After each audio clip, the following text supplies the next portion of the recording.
نامت عيوني تحت لذة وسايلك واستوطن إحساسي هدوء وسعادة، بنهاية آخر حرف رحت أتأملك وأخذت حلمي تحت خدي وسادة، أنهيك رحلة وابتدي بك من أولك ما مل شوفي من شريط الإعادة، غيبوبة إحساس ومشاعر منك ولك يعيشها شاعر بعقل وركادة، أصحى وأنا في قمة إحساسي يسألك زدني حبيبي من ولعها زيادة، خليني أجهل كل حاجة ولا أجهلك وسط الروتين واكسر قيادة، نامت عيوني تحت لذة رسايلك واستوطن إحساسي هدوء وسعادة، بنهاية آخر حرف رحت أتأملك وأخذت حلمي تحت خدي وسادة، أنهيك رحلة وابتدي بك من أولك ما مل شوفي من شريط الإعادة، أبحر مثل ما في البحر تبحر الفلك فاقد نظام السيطرة والقيادة، تحملني أمواج المحبة ونحملك في وسط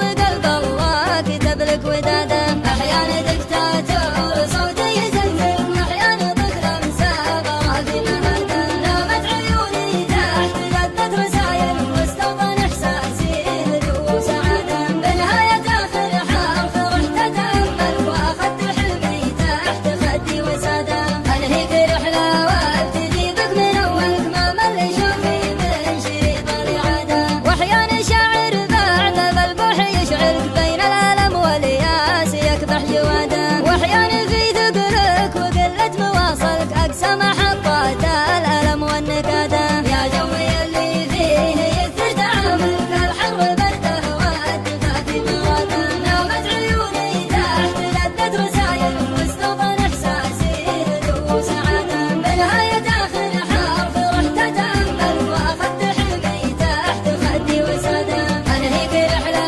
وابتدي بك من أولك ما مل شوفي من شريط الإعادة، أقصى زوايا العمر ودناها حصلك حتى لو إنك حلم قربه بعده، بستان عمري وأحضنك وأتظللك يا من عن الباقين أخذت السيادة، حط الحروف اللي تحت رؤوسنا منك وحطي لي يا شفتك بخير وسعادة، حط الحروف اللي تحت رؤوسنا منك وحطي لي يا شفتك بخير وسعادة، حط الحروف اللي تحت رؤوسنا منك وحطي لي يا شفتك بخير وسعادة.